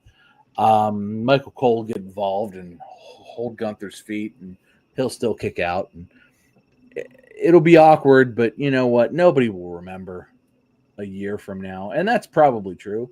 Nobody will remember a year from now. But like, it sure felt like something bigger was supposed to happen that didn't happen. So we got what we got. And as far as Backlash itself is concerned, the rest of the show was fantastic. This was weird. I thought the rest of the show was great. I did too. This was weird. Everybody hating on the main event. Dale wants to know, not going to lie, also the first 3 weeks Raw Netflix froze for me. Did it freeze for you guys as well? No, I didn't have any problems at all. No problems at all. The only problem that I've had with a Netflix live event was the Mike Tyson-Jake Paul fight. That's the only time that I've ever had live streaming Netflix issues. I watched the Christmas Day NFL game between the Chiefs and the Steelers on Netflix. Yeah, no issues, no problems. Monday Night Raw has not been a problem at all for me. Yeah, Monday Night Raw has actually been coming in cleaner than cable. So to me, I've got a less commercials and a resolution upgrade. So I'm gonna tell you what the play is. The play on Netflix is certainly to like come in the third hour, right, and then hit start over, because you have zero ad breaks. No ad. If you play for no ad Netflix, whatever it is, $12.99, that's absolutely. I wholly agree. If come in an hour or two, come in and show up at 9:00, like we were trained to as children. Show up at 9:00, and you'll be able to watch the whole thing. You might watch one ad but still, like you watch the whole thing and you're over at 11. You're done. 10:30. You're done at time. That is the play for sure. Yeah. That is the play for sure. Absolutely. So you started talking about Backlash a little bit. I'd really just like to touch on the main event because people are shitting all over John Cena and everything that's going on. And then obviously the subsequent fallout of R-Truth getting what appears to be a non-title match at Saturday night's main event. A lot of people hating on the main event of Backlash, thinking that this John Cena heel turn has already run its course and that it is just trash TV. And that he showed us a change of conscience. I think that's just a little petal of the onion being peeled back. Mm-hmm. I thought so. I was just as pissed off as anybody else at the end of WrestleMania with Travis Scott and all this bullshit, and even going in with The Rock and all that shit. Like I thought that sucked balls, and The Rock not showing up for the build to WrestleMania. Thank God. And all of that was like that was bullshit. And I feel like Backlash and the build to Backlash sort of like righted the ship, right? Because John Cena told us coming in, he's here to ruin wrestling for you because you fucked up. You, the fans, fucked up, and fuck you. And I feel like he's sort of like telling the internet wrestling fans, fuck you. You fucked up. And like, for me, for a guy who's been a fan, this is catering to me, right? Like, he's catering to us as the heel. He wants me to hate him. And it's like, I don't like John Cena as a heel right now because I feel sort of betrayed. And it's like, me being a fan of kayfabe and all of that, I want to believe, right? And I am now like, John Cena wants to ruin wrestling. And then the internet's like, John Cena's ruining wrestling. But he said he was gonna. So, like, if you say, I'm going to ruin wrestling, and then you go to ruin wrestling, and the internet's like, he's fucking ruining wrestling. It's like, he said he was going to ruin wrestling. He fucking told you he's here to ruin wrestling. And, like, is he not doing that? Is he not entertaining? Is that not what he said he was going to do? This is what he's doing. And I felt like this righted the ship because, like, we've cut The Rock out. We've cut out fucking Travis Scott. If you smell. Like, we've cut out all this, like, extraterrestrial nonsense of, like, the fucking, like, E.T. phone home. E.T. phone home. Like, this, like, sell me your soul. Like, that was bullshit. And that was stupid. And it was stupid at the moment. I've been very critical of The Rock, very critical of all of that, and all of that has now been pushed aside. Even The Rock's like, well, I'm just going to wash my hands of it. They don't need me anymore. And it's like, well, fuck you, Dwayne. Get the fuck out. Fuck you. Don't come back. But Cena has picked up the ball and is now running with it. That match was as big of a trope as ref bumps were during the Attitude Era. Like, we don't see them regularly anymore, and we saw like 30 of them. And then we saw Randy Orton RKO fucking everybody. Like, he RKO'd. At this point, him and Nick Aldis have to have a match. I would love that. But he RKO'd the Hurricane. He RKO'd what's up with that? He RKO'd Jamie Noble. Who was the other J in the J&J security? He RKO'd him too. He was there. He basically RKO'd everybody. All of our favorites who used to be on-screen talent, who are now backstage guys. It was great. It was fantastic. He RKO'd everybody. I thought this was great for Randy. It's great for everybody else. I love that, like, the ref that initially took the bump that killed him, and he was dead for 10 minutes. And that's like an old trope that, like, I missed, that we don't ever do anymore. That, like, the OG ref dies for a while and then comes back to have the slow count. And the title shot to the face that, like, this is all such, like, old school, like the Attitude Era. Like, everybody praises the Attitude Era. Like, it was the best ever. This was pure Attitude Era shit. So if you think the Attitude Era was best ever, but you hated this, you didn't watch the Attitude Era. You're a fucking poser. So stop being a fucking poser and enjoy what you're getting, because you're going to get a payoff Just hate it. Hate it. Your hate is so good. It fuels everybody. This is what they want. They want you to hate. They want you to be like, "My fucking John Cena." Like, I just want to see you get hurt by someone. I want somebody to show up. And you know what I hope happens? I hope Roman Reigns shows up, and I hope he smashes John Cena in like 3 minutes, takes the title, and says, "I saved wrestling. Acknowledge me." And he holds it, and he fucking walks out. You don't see him for 2 weeks. I hope that's what happens.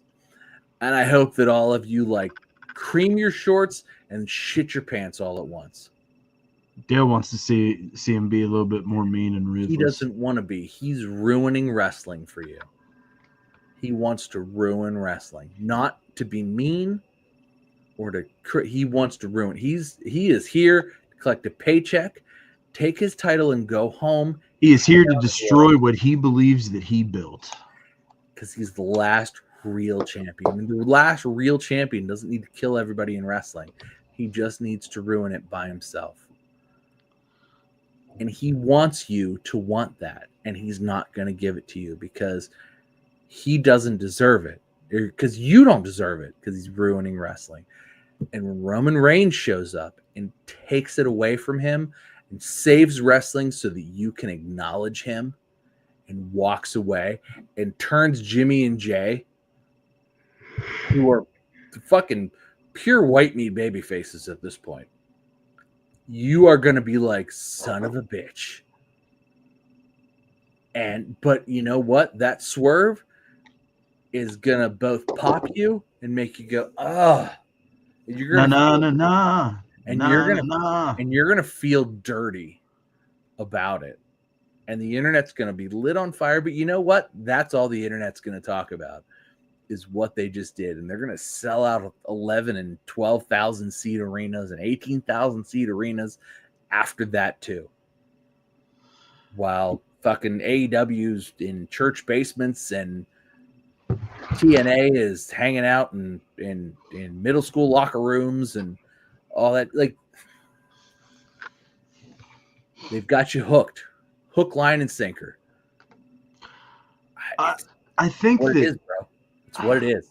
I think that we've used this medium of John Cena and Backlash to get into this piece, and we talk about the internet and it's all to the correct course. I feel like it was a course correction.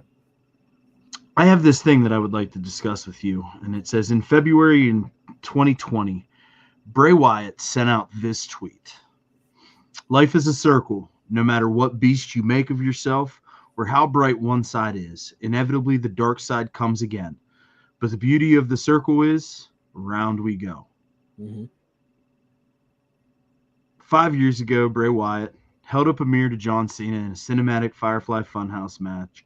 He whisked Cena away to a dream world where he could bend reality, forcing him to confront his legacy and the choices that shaped it.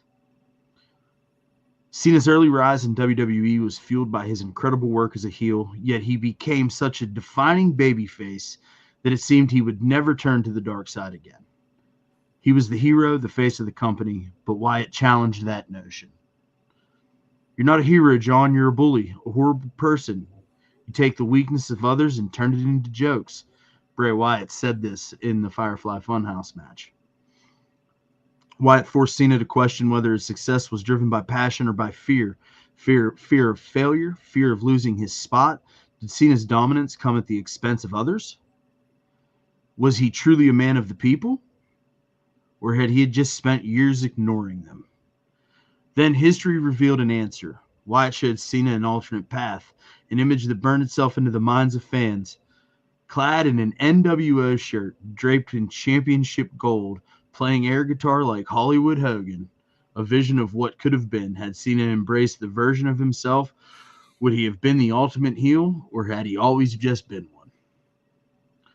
For years, Cena was so dominant that he never needed to change. Love him or hate him, he always found a way to win. Wyatt wanted to show him that despite all the success, there was a cost. Lost potential, missed opportunities to evolve. As he once said, Cena was ending the existence of the most overhyped, overvalued, overprivileged WWE superstar. And in that moment, it became clear Cena wasn't talking about anyone else. He was talking about himself. The inner demons he had long suppressed were finally exposed, and what followed? Loss after loss. One failure after another. John Cena's hadn't won a singles match in like 2,000 days. Yeah, it was 3 years, 4 years. It was like against Elias, like 4 years ago. Desperate to avoid further defeat, Cena had no choice. He sold his soul, just as Bray Wyatt predicted he would. His ego could not comprehend the failure. He needed victory, and if that meant betraying the people and everything he once stood for, then so be it. John Cena has always been the man you either love or hate, but one thing has remained constant. He wins, and now he may once again prove that even in his last run, he can add to his legacy as one of the greatest of all time, and perhaps finally earn the absolute respect of the people that has eluded him. He won't be a meme. John Cena will be seen, and he will do so by going out on top. So I don't know, like that's some very creative fan fiction. I don't know that it. I think there's a lot of lines to be drawn to this Firefly Funhouse match that I never really thought of. So, but also, like, what if they tie back to that and let him have a match with Uncle? Maybe he needs to beat Uncle Howdy at some point. But I feel like in the whole Triple H era, it's a very like, okay, you think you know where it's going to go, and then it makes a left turn. What if Cena defeats Uncle Howdy as, let's say they come back and have a little month-long feud of this, right? Of tying back to this Firefly Funhouse match. And then he beats him at SummerSlam or whatever. Like maybe it's just a whatever show. But then still, at the very end, out comes Roman Reigns, maybe with the Money in the Bank contract, to just put an end to it, because he's the tribal chief and you need to acknowledge him. And Jesus Christ, at that point, do we all just go, like, there'll be pops, there'll be cheers, there'll be boos, there'll be it'll be like this was all for naught, John. Acknowledge me. And that was it. And that would be just as fitting of an end. Wake up from your dream and go home.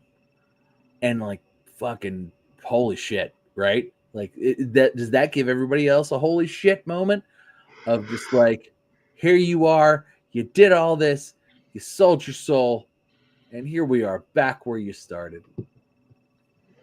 Bye.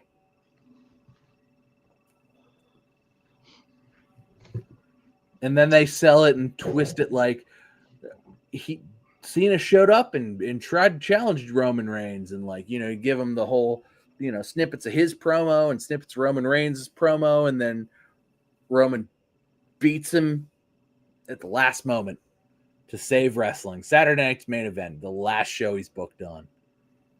Acknowledge me.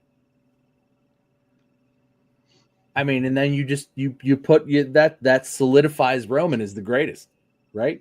I beat the GOAT. And yeah, sure. 17's a big deal. That's a big deal. And then we can coast on that, because let's face it. Yeah. Okay. Cena's done after this. But is he done? We'll see, John. He's not going to be in a main event title picture, but he'll be the host of WrestleMania. He'll get inducted into the Hall of Fame. He'll cut a few promos on Raw and SmackDown here and there. He'll show up when he can, especially when they're in Los Angeles, where he lives. Hey, John, what you doing on Friday? Want to come hang out for an hour? Abso-fucking-lutely he does. Here's $1 million, John, on a Friday where you'd be hanging out at home watching anyway. in your mansion and want to come to the show, you're gonna be at the show anyway. Come on, you're here. Come cut a promo, hang out with us, hang out backstage. We love you. It'll be great. Everybody rides off into the sunset, and the GOAT hands it to the GOAT, who then at some point leaves and hands it to the GOAT, whomever the new GOAT is, whether it's Seth, whether it's fucking Karrion Kross, which it won't be Karrion Kross, but like, don't disrespect Kevin like that. I mean, Kevin's shirt's selling a lot of shirts. He's getting there.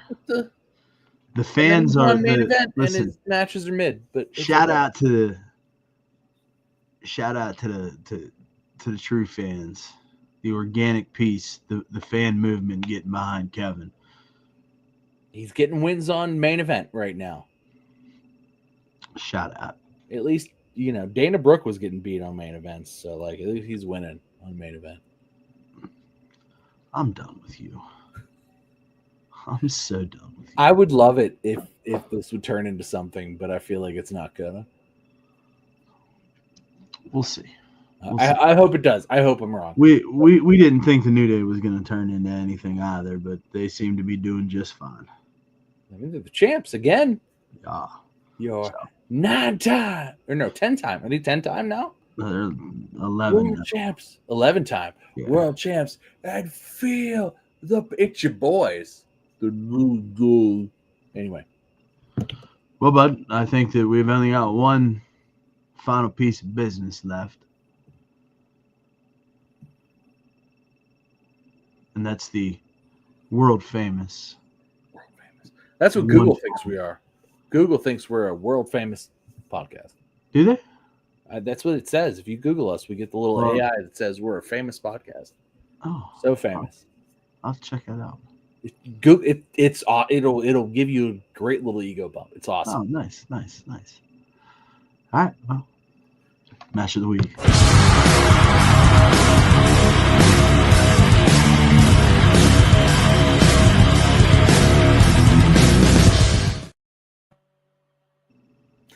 Ready to be mad at me? Sure. Because whether they wanted it to be or not, my match of the week is Tiffany Stratton versus Nia Jax as the main event of Friday Night SmackDown. Because whether they meant to or not, they had some of the greatest spots, including a goddamn Van Daminator drop kick into Nia Jax's face that got her cut open the hard way, whether that she meant for that to happen or not. And then she went to smear that all over her face and take some selfies about it because she's fine otherwise. So, sometimes happy little accidents create fantastic little matches. And I loved it. I popped out of my chair for it. There's my chair back there. If you can't see it, open your fucking eyes. Popped out of my chair for it. And I would watch it again. And I have watched it again. And some of the parts in slow motion. And regardless of whether or not they meant it to go that way, it was the best main event they could have had. And I had a good time. And I think that's important. Oh, shit. Although all of fucking Backlash was good. So. Tiffany took me. Yeah, you should have. She should have. Took you on a ride. I don't know. Friend of the show, Pat Martin. When did you become such a Tiffany Stratton mark? Like, it's just all of a sudden, bro. She's his type, man. Like Tiffy time. Like you don't think you don't think Pat's running on Tiffy time. I don't know if you know Pat as well as I know Pat. Listen. Whatever happens in the privacy of your home is none of my business. I was wondering when you were going to come up with that. I'm glad you saved it for that moment, though. Got one in right at the end. You sure did. What was your match of the week, sir? My match of the week was Carmelo Hayes versus Aleister Black. Fucking good. Electric Boogaloo. I just love Carmelo Hayes. Everything that he touches is golden. I think we all know. How is he so smooth? He is so good. He's so good. And the fact that they had to put him with The Miz to give him some credibility just irks me. But I'm also not a casual fan that recognizes the Miz. I do love that they have enough respect for him to be like, all right, you're going to work with the Miz now because that works all the time. It's never not worked one time ever. And I'm here for it, man. Honestly, I'm fucking here for it. I appreciate that it makes me feel that they're behind him because they're like, here, you're going to work with the Miz now. Yeah. And it's like, that's if you're up and coming and they're like, you're going to work with the Miz, you're like, great. They really believe in me. I think that has to be some sort of compliment if you're on the, on the other side of that. But Carmelo he's just a phenomenal in-ring performer. He's charismatic as fuck. And I think working with the Miz is going to really help him get his already stellar microphone skills even better. And he's going to be able to cut that more mainstream type promo. And, we could be talking about Carmelo Hayes in 10, 15 years as being the greatest world champion of all time with 18 title reigns. I think he's that good. And then you pair him up with the Dark Knight of Dumbledore, who is going to just lay his shit in. It's going to look believable. It's going to have a fucking hell of a match. There's going to be some great spots. And it's going to go so fast, and he's going to sit down and look at you. And you're going to go. And it's just good story. It's good every time. It's delicious. It's like fucking pizza. It's delicious every time.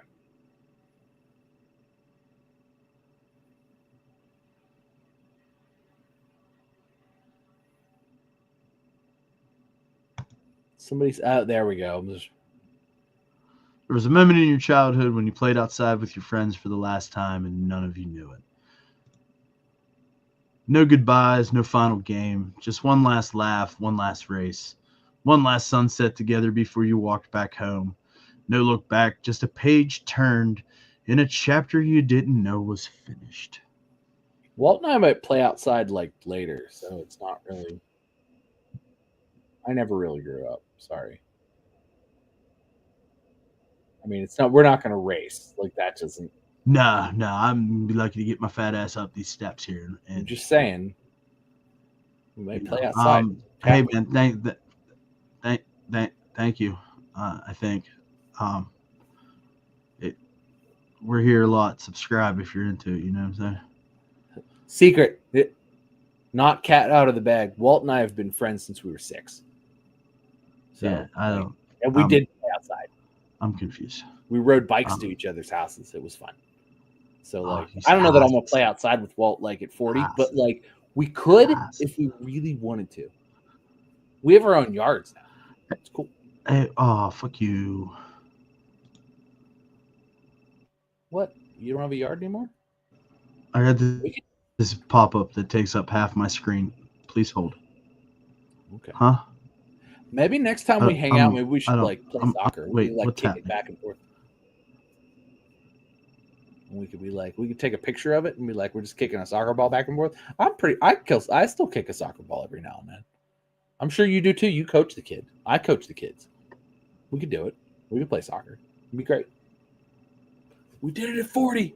40 I coached too. I had to play defense for 5-year-olds in flag football today. Yep. I'm just having some connectivity problems, normal beginning of the show stuff. But for whatever reason, it wanted to happen at the end. And I'm grateful for it. Hey, by the way, real quick,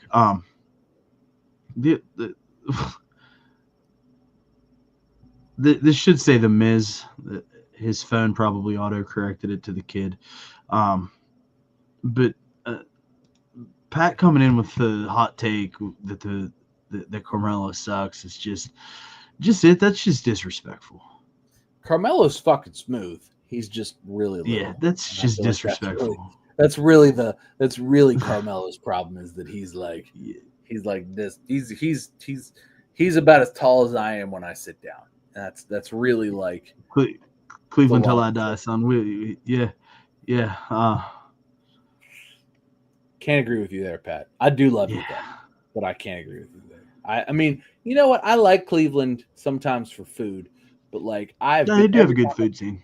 Every time I've been to Cleveland, there's always like when I'm walking back from having a good meal, there's some crazy dude talking nonsense walking in front of me or behind me. More nonsense from Patrick Martin. He's yelling about it. And it's just like, did we let all of the crazy people out in Cleveland, Ohio? Because they're here. Looking at big bronze statues. Look, friend show Pat Martin. Carmelo's going to be in AEW soon. Fuck out of here, bro. You're crazy.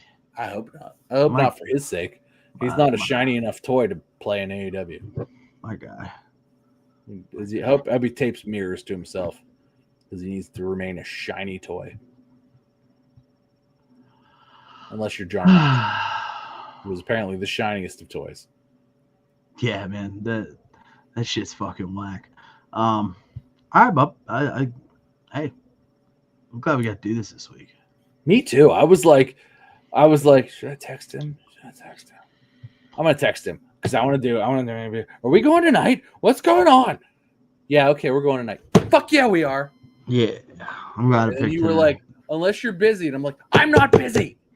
It's Sunday. My schedule's clear. Felt good. Felt good to get behind the old microphone here. So, yeah. Hey, check us out over on Twitter and Instagram at @1_follow WC. That's ONE. Hey, man, check us out over on the audio side. You're still here rocking with us, man. We appreciate the fuck out of you. Go ahead, hit that thumbs up. Maybe even consider subscribing. And remember, there was a moment in childhood when you played outside for the last time with your friends and nobody knew it. I mean, you know. Thanks for the inspiration, bud. Walt and I, we're probably going to kick a soccer ball next time we see each other just so that we can be like, we're 40. If this was the last time, it happened at 40. Yeah. So, I mean, you inspired us to do something. You know what I mean? We'll tape it and everything. It'll be great. Yeah. I don't know. We'll do all that. But, you know. Why not? Kids will be there. I'm fucking old. It's so embarrassing. Yeah. Hey, man. Thanks for hanging out. It's all love. We'll catch you next week. One for the WrestleCast. Cody Rhodes, Take Me Home, or whatever.